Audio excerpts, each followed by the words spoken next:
Well, like I said, I'm from Alaska, Fairbanks, Alaska, which, if you're looking at the map, is smack dab in the center of it, away from the ocean. And where I lived happened to be on the outskirts of town in the Goldstream Valley, up this hill that had a few houses on it. But once you get over the hill, it's pure wilderness. It's the Alaskan wilds out there. There's bears, everything out there, but no houses.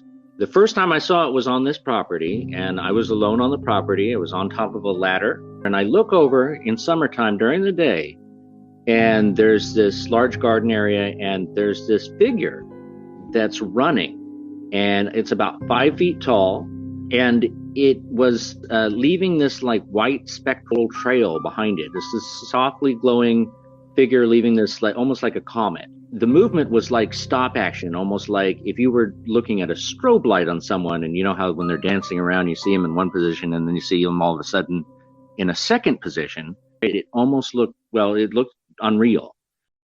Hi guys, thank you so much for joining me back here again on the 401 Files. To all the new subscribers that have found me floating through the internet, thank you so much for being here. Your support means absolutely everything. And talking about support, to my Patreons, I think there's like 3 or 4 of you guys there now subscribing to the Patreon, and I really can't tell you how appreciative I am of that. Now, a lot of you guys that have thought about becoming Patrons have thought against it because you think that you can't contribute enough and therefore you won't be helping. I just want to show you how wrong you guys are for thinking that, because with the 3 patrons that I've got, you guys have just bought me a yearly pass at this national park. You know, it's £10 a time to come in and park if you're just doing it on a daily basis. It's £60 for the year. And you guys that have been supporting me over on Patreon, you've just paid for that yearly pass, which means that I can get into this woods and make even more content. So see, it's not always the things that you guys might assume or think of that really help me out. Thank you so much for doing that, guys. I really do appreciate it. And if you are thinking about becoming a Patreon, hopefully that will make you realize how even the littlest amount of money can really help support this channel. So please do consider it and become a Patreon. Right, that's out of the way, and today I am here in one of the hotspots here in the northeast of the UK. This is Dalby Forest, where a lot of strange reports do come from. Weird activity of all types. The paranormal, UFOs, extraterrestrials, cryptids, you name it, people have reported it coming from this location. Without further ado, kick back, relax, and enjoy. I met him 15 years ago. I was told there was nothing left. No reason, no conscience, no understanding, and even the most rudimentary sense of life or death, of good or evil, right or wrong.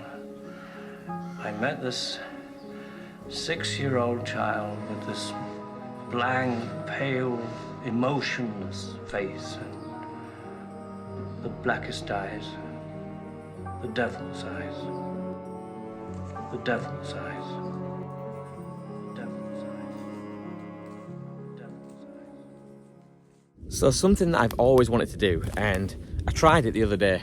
I tried to read some subscriber stories out because I get sent a hell of a lot of creepy experiences from people all around the world, and I've actually got an email folder titled subscriber stories, and the plan always when setting out to make this channel was to give you guys a platform and a safe place to air your own experiences. So I tried to do this the other day, and obviously I'm filming on my iPhone.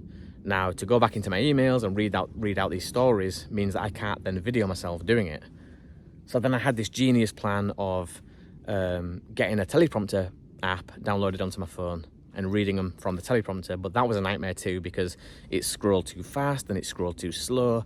I was making mistakes. It was just an absolute nightmare, and not my style of doing things. So what I'm going to do now, I'm going to cut to some nice b-roll, some creepy b-roll, and when I get home I'll do the voiceover of the experience that I'm reading out from my emails. So you guys kick back for this next portion of the video and enjoy this subscriber story. Hi Ben. A few years ago, I was working as a security officer in a fire station in South Wales. Unfortunately, I can't name it as it's still in use. My very first shift there was Saturday morning. I arrived half an hour early or so before my shift started so that my colleague who'd been working the night shift prior could show me around. I did the handover with him and settled into my shift. I should point out that this fire station at this time was a retained station, meaning that the firefighters were not stationed there full time, but were called in by the shout of an alert pager. We, the security staff, were stationed on the first floor in the mess room. Around an hour into my shift, I heard the main door slam and footsteps on the stairs. One of the firefighters had come into the station to collect some belongings. His words when he first saw me was, "All right, mate, are you one of the security guards? Have you seen the ghost yet?" I just laughed it off and had a quick conversation with him, dismissing his comments about the ghosts, as I knew all too well that firefighters were notorious for pulling pranks. He soon left the station and I settled back into my duties. A short while later, another firefighter came into the station. Coming into the mess, he saw me and said exactly the same. "Security, mate, have you seen the ghost yet?" My response to myself was, this has to be some kind of a joke. They're all in on it. I just replied jokingly, "Yes, mate, I've seen the ghosts. Have you got the number for the Ghostbusters?" His reply shook me, because without even a flicker of a smile, he replied back, "No, mate, this place is bloody haunted." He did what he had to do and he left the station, but also left me pondering his reply. Even though I was on my toes for a prank, something still told me that there was an element of truth to what I was being told. I tried to put it to the back of my mind, but when I was carrying out a patrol, I saw from a first floor window a car pull onto the forecourt below. A man wearing a white shirt with black epaulets, with white pips. This indicated that he held a high rank. As soon as he got out of the car and walked into the station, I immediately thought, this is it. This is my chance to get some answers, finally. I was shocked to discover that his reply was exactly the same as the other firefighters, including asking if I'd seen the ghosts. I then asked him outright, "Is this true? Is this some kind of, truth to this? Or is this a prank? Are you guys winding up the security staff?" His response was, "This station is haunted to buggery, mate. And if I didn't have to be somewhere, I'd stay here and tell you more about it. But yes, this place is definitely 100% haunted. You'll soon find out." I was taken aback by this, but I let him carry on with what he had to do and carried on with my patrol. Towards late afternoon, early evening, the first firefighter that I had met arrived back at the station. I saw him arrive from a first floor window. I was determined now more than ever to get some answers. So I went into the mess room and put on the kettle. As he walked into the room, I offered him a cup of tea, and he accepted my offer. Once he had done what he had to do, we both sat around the table, and I asked him what had been happening in this place. Now bear in mind that these events had happened over a number of years. This is what he told me. In 1878, on the site of the now fire station, stood a colliery, and on September 11th, 1875, a huge explosion ripped through the mine, trapping 325 men and boys below ground. Despite a valiant effort by the rescue teams, 268 men and boys were killed or trapped in parts of the mine. With fear of more explosions taking place, the local government and the mine management diverted water from the local canal, flooding the pit. When they began salvage work to reopen that pit in 1882, bodies and parts of bodies were found scattered throughout the mine. It is believed that some of the miners were trapped and not accidentally killed by the explosion, but rather died from drowning. The fire station now stands on the site of that old pit head. The station was once full-time and then went to a day manning system, where Monday to Friday it was manned between 9 a.m. and 6 p.m. After these hours, and on the weekend, it was retained. A new firefighter started there when it was day manning. He travelled from Swansea, which is a fair distance away, and to save travelling back and forth each day, he sought permission from the senior officers to sleep inside the station. They agreed and gave him a bed in one of the disused offices. On his first night staying there, he went to bed around 10 p.m. and fell asleep. During the night, he heard knocking on the office door. He called out, "Come in," thinking a fellow firefighter had returned to the station, but no one came through the door. He shrugged it off, thinking it was a dream, and a couple of minutes later, more knocking came from the office door. He leapt out of bed, throwing open the door, but found the corridor completely empty.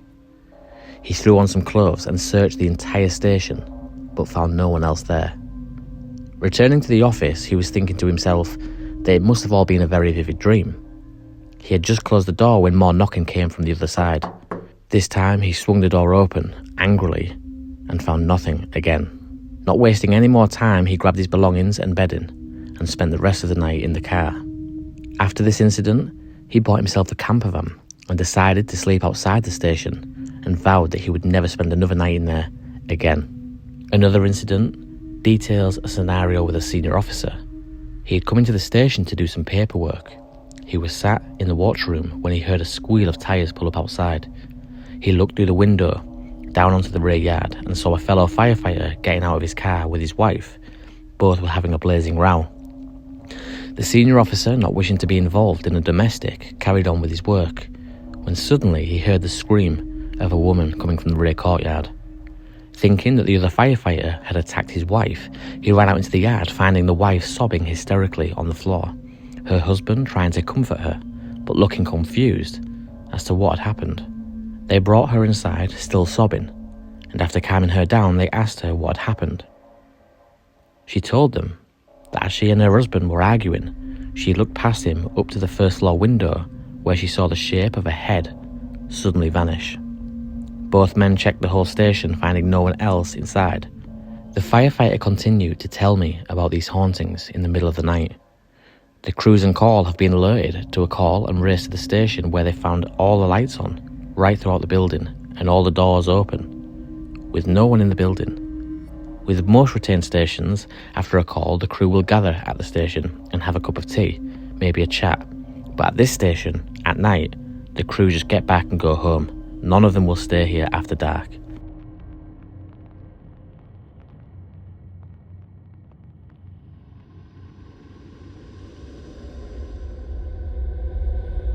Whatever becomes of those poor souls who vanish while in the woods? Some folks believe that the forest holds a gateway to another realm, a place where the lost souls become trapped, forever wandering amongst the ancient trees. Others talk of supernatural beings, guardians of the forest, who lure unsuspecting victims into their clutches, never to be seen again. Yet amidst the chilling tales, there are always those who believe that the forest is simply a vast and untamed wilderness, where getting lost is all too easy. They argue that these strange disappearances can be attributed to the treacherous terrain, unpredictable weather, or even human error. However skeptical one might be, even the most rational of minds cannot deny the shivers that run down the spines when confronted with the weird details of those who have vanished, never to be seen again. So whenever I venture into the depths of the forest, I'm always cautious and very respectful of the mysteries and the secrets that a place like this holds.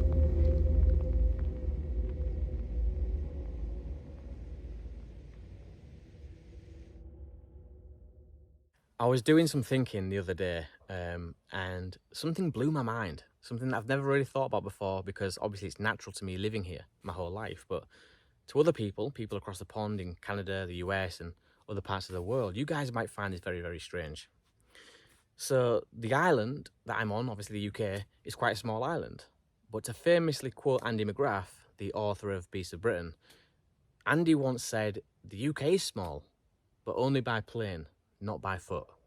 And I don't think that Andy could have worded that any better, because what Andy's basically saying is that for this island, this tiny island, we are made up of a lot of open countryside, rolling hills, deeply populated, forested areas like the one I'm in right now.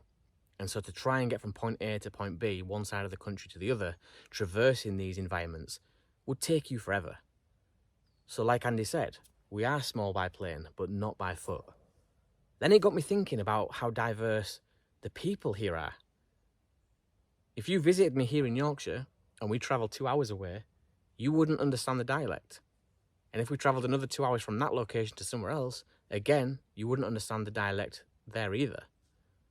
Here in the UK, we are made up of 48 different counties, all of which speak very, very differently, different slang, different ways of saying things, and different dialects completely, different language, their own language. If we include the whole of Britain, there are 99 counties. You know, obviously we've got Scotland, Ireland, Wales, things like that as well. But it's just mad to me to think that these clangs of people, these tribes, are all just pocketed around here in the UK, speaking very, very differently, different tones, different language, different slang. The variety here, I guess what I'm trying to say, is huge throughout, whether it be the landscape or the people that live here. One thing always remains a constant that we can rely on. And it doesn't matter where you go in the country to find this constant, it will always be the same.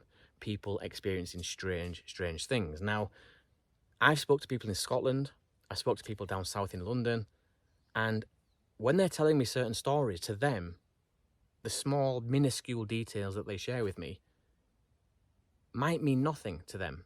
They might not have even realised that that's piqued my interest. But it has, and I'll tell you why. Because sometimes these small details that get shared with me, I've never seen in documentaries, I've never read in books, but yet they've just said something that someone up in Scotland said exactly the same thing. And it's not a highlight moment of their story. It's not something that they will try to push to make me go, wow, but it's exactly the same, and there was no reason for them to have said it. So why are these two people that have never met each other saying exactly the same things? That tells me that there is definitely 100%, without any shadow of a doubt, things taking place here with people here in the UK. It's just, it blows my mind. There is some truth to it, some credibility. There's no reason for people to be lying, especially on the small details that they don't think I've picked up on. But yet, for me, that is what sets it apart, you know, like, amazing, absolutely amazing. And it makes me get out into these places even more. It encourages me even more, because now I know it's true, I know it's real. I've experienced it myself, but not only me, I now know that other people have as well. So I'm not crazy. It wasn't a lucid dream. I wasn't, you know, having an over-imaginative brain and thought up all my experiences that I share with you guys, because other people here in the UK who don't know each other are saying similar things as well. That makes me feel really good. It makes me feel sane, but it also encourages me, because I know now that there is something worth looking out for. It would appear that we've got a lot of new cryptids arriving on the scene in recent times. And by recent times, I mean like the last decade, maybe the last 10, 15 years. It seems like the Glimmer Man and the Dog Man and Not Deer are doing the rounds again. And if you are new to these strange reports coming from people, these cryptid stories that keep appearing and keep resurfacing, you might think that these are new, these are the new kids on the block, but in actual fact, the Dog Man, Glimmer Man, and even Not Deer have ancient ties that go right back through time, where you can find descriptions detailing these creatures in ancient texts written by all walks of life, to some degree or another.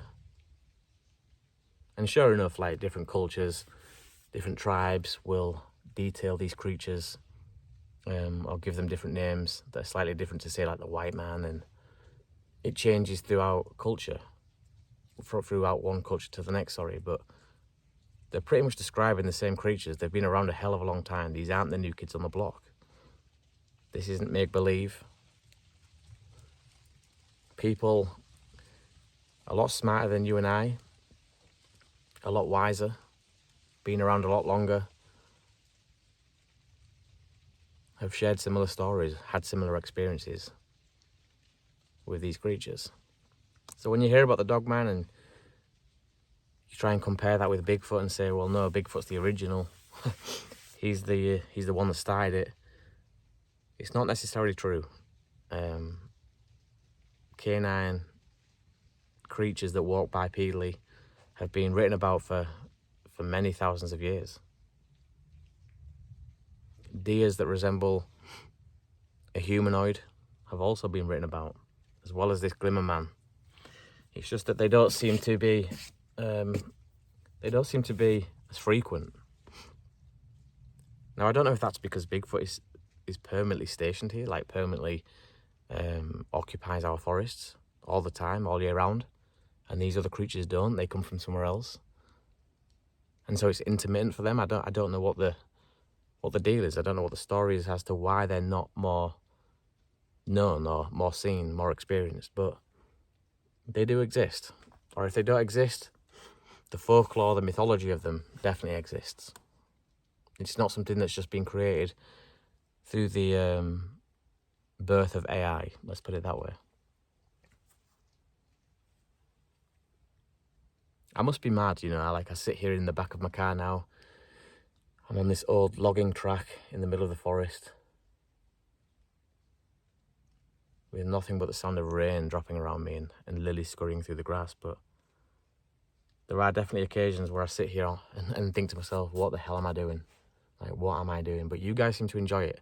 I know that a lot of you who've had experiences, who can't no longer get out and do this kind of stuff, or through one illness or another, you prevent it from getting out and experiencing the great outdoors. I know that a lot of you guys live through me. I know that a lot of you guys live through me in that aspect. So I'm really pleased that I'm in a position to do that. It's getting late now. I'm getting cold. My fingers are really starting to freeze up. So I'm going to call it a night. And I will be with you guys again shortly. Hopefully I get a nice sleep. Although I don't think I really will sleep too much, to be honest, because of the rain. I'm always on high alert when it's raining, because it camouflages every other noise. So that puts me on edge straight away. But the little bit of sleep I do get, hopefully, is undisturbed, and I will be back up in the morning bright and early to head out of this place, get back home, and start planning the next bit of content for you guys. Taking the bin out one Tuesday night, 7:30, 8 o'clock at night. Pop the bin on the gutter, look up in a clear sky, and there is what looks like a star in the sky, blending in with every other star, but particularly bright. And as I looked up, I did pause, because I thought, that is a really bright star. As I thought that, this little star-like dot in the sky took off at a crazy speed across the sky, zigzagging, and literally, no joke, within 15 seconds was gone. Completely gone. Zigzag pattern, across the horizon, and gone.